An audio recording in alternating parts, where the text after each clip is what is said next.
नमस्कार साथियों, स्वागत है आपके अपने YouTube चैनल ज्ञान वीडियो 21 पर। साथियों, आज मैं पेंशन से बड़ी खुशखबरी बताने वाला हूं, लेकिन उससे पहले साथियों, अगर मुझे इस वीडियो से 500 सब्सक्राइबर मिलते हैं, अगली वीडियो अपलोड करने से पहले 5 लाभार्थियों के बैंक खाते में मैं अपनी तरफ से पेंशन दूंगा। लेकिन अगर और ज्यादा होंगे तो 1-2 लोग को और दे दूंगा। तो साथियों, उम्मीद करता हूँ आप लोग समझ गए होंगे। तो इसीलिए दोस्तों, आप चैनल को सब्सक्राइब करके अपना नाम और जिला कमेंट कर दे, मैं देख के पेंशन की राशि भेज दूंगा। तो चलिए साथियों, अब वीडियो को शुरू करते हैं।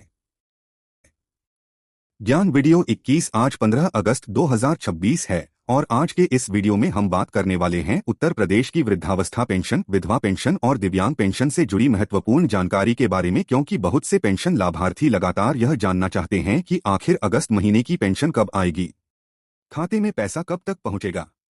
जिन लोगों की पेंशन अभी तक नहीं आई है, उन्हें क्या करना चाहिए और क्या 15 अगस्त के मौके पर सरकार की तरफ से पेंशन को लेकर कोई नई घोषणा हुई है या नहीं। तो दोस्तों, सबसे पहले आपको बता दें कि इस समय सबसे जरूरी बात यह है कि किसी भी social media post, WhatsApp message या बिना आधिकारिक स्रोत की खबर पर तुरंत भरोसा न करें, क्योंकि पेंशन की किस्त को लेकर अलग अलग तरह की तारीखें सोशल मीडिया पर देखने को मिलती रहती, जबकि आधिकारिक सूचना में भुगतान की स्थिति अलग हो सकती है।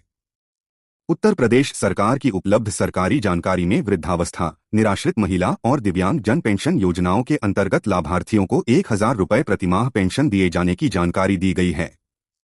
इसलिए अगर आप इन तीनों में से किसी भी योजना के लाभार्थी हैं, तो आपको अपनी पात्रता और भुगतान की स्थिति जरूर जांचनी चाहिए। अब बात करते हैं वृद्धावस्था पेंशन की। तो जिन बुजुर्ग लाभार्थियों को सरकार की तरफ से वृद्धावस्था पेंशन मिलती है, उनके लिए सबसे जरूरी है कि उनका बैंक खाता सही हो। बैंक खाते में आधार सीडिंग और डीबीटी से जुड़ी प्रक्रिया में कोई समस्या ना हो और उनका पेंशन रिकॉर्ड सक्रिय हो, क्योंकि कई बार पेंशन की राशि सरकार की तरफ से प्रक्रिया में होने के बावजूद लाभार्थी के बैंक खाते में तुरंत दिखाई नहीं देती और बैंक स्तर पर कुछ समय लग सकता है। इसी तरह विधवा या निराश्रित महिला पेंशन पाने वाली महिलाओं को भी अपने बैंक खाते और आधार से जुड़ी जानकारी को सही रखना चाहिए, क्योंकि किसी भी प्रकार की जानकारी में गड़बड़ी होने पर भुगतान प्रभावित हो सकता है। दिव्यांग पेंशन के लाभार्थियों के लिए भी यही बात महत्वपूर्ण है कि उनका रिकॉर्ड अपडेट रहे और बैंक खाते से जुड़ी जानकारी सही हो। दोस्तों, 15 अगस्त के दिन अगर आपके खाते में पेंशन नहीं आई है, तो इसका मतलब यह बिल्कुल नहीं है कि आपकी पेंशन बंद हो गई है। कई बार सरकारी भुगतान कर आपका उम्र 60 साल हो चुका है, अगर आपका डॉक्यूमेंट सही तरीके से सत्यापन हो चुका है, तो आपका वृद्धा पेंशन आपके बैंक खाते में 3,000 रुपये करके डीबीटी के माध्यम से भेजा जाएगा। दोस्तों, आप समझ सकते हैं कि आपके डीबीटी के माध्यम से इसलिए भेजा जाता है दोस्तों कि बहुत से लोग कहते हैं कि कमेंट में पूछते हैं कि डीबीटी क्या होता है। तो दोस्तों, डीबीटी के बारे में मैं आपको बता देता हूं कि डीबीटी डायरेक्ट बेनिफिट ट्रांसफर होता है। मतलब कि दोस्तों, बिना अकाउंट नंबर का, जी हाँ दोस्तों, बिना अकाउंट नंबर का और बिना आईएफएससी कोड का आपके खाते में पैसा सरकार की तरफ से डाल दिया जाता है। मतलब कि आपके आधार कार्ड जो नंबर रहता है दोस्तों, उसके आधार पर आपके बैंक के सीधे मतलब खाते में पैसा भेज दिया जाता है। क्योंकि दोस्तों, जो भी सरकार की प्रक्रिया जो आती है दोस्तों, इसलिए आपको आधार कार्ड से भेजा जाता है। क्योंकि मैं बता दूं कि आधार कार्ड से पैसा भेजा जाता है तो आपको कोई भी गड़बड़ नहीं होती है, सीधे आपके बैंक खाते में चला जाता है। एक दिन वेट करिएगा, आपके बैंक खाते में सीधे डायरेक्ट बेनिफिट ट्रांसफर के द्वारा पैसा भेज दिया जाता है। अब चलिए बात करते हैं दोस्तों की जो भी वृद्धा पेंशन, विधवा पेंशन और दिव्यांग पेंशन है, उनके खाते में पैसा अभी तक नहीं आया हुआ है।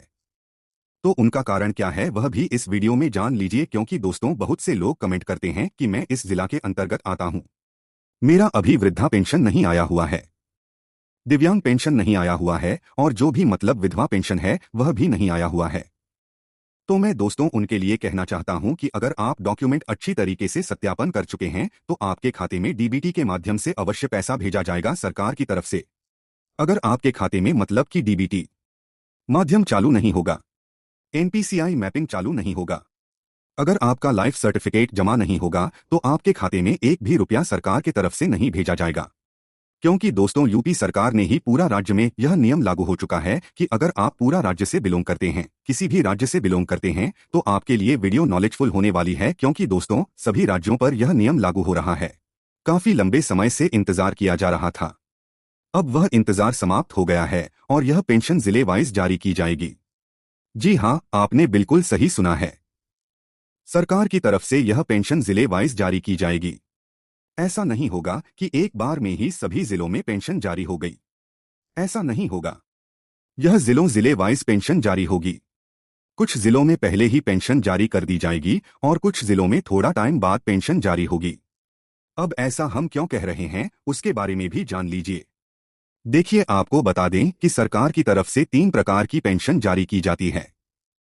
वृद्धावस्था पेंशन, दिव्यांग पेंशन और विधवा पेंशन, और तीनों ही पेंशन अलग अलग विभागों द्वारा जारी की जाती है। इसीलिए पेंशन मिलने में थोड़ा टाइम लग सकता है। लेकिन सबसे पहले यह जानना जरूरी हो जाता है कि सबसे पहले किन किन जिलों में सरकार पेंशन जारी कर सकती है। तो उसको लेकर एक बड़ी खबर सामने आई है जिसके बारे में हम आपको जानकारी देने जा रहे हैं। तो बने रहिएगा हमारे साथ, अंत तक वीडियो को देखते रहिएगा। अलग अलग विभागों द्वारा पेंशन जारी होती है, आप भी इस बारे में जानते होंगे। हमने आपको काफी वीडियो में बताया है कि वृद्धावस्था, दिव्यांग और विधवा पेंशन किन किन विभागों द्वारा जारी की जाती है। तो यह कौन कौन से जिले हैं और कब से सरकार पेंशन का भुगतान करने जा रही है, चलिए जानते हैं। अगर आपने वीडियो को लाइक नहीं किया, वीडियो को लाइक कर दें। YouTube चैनल को जरूर सब्सक्राइब कर लें।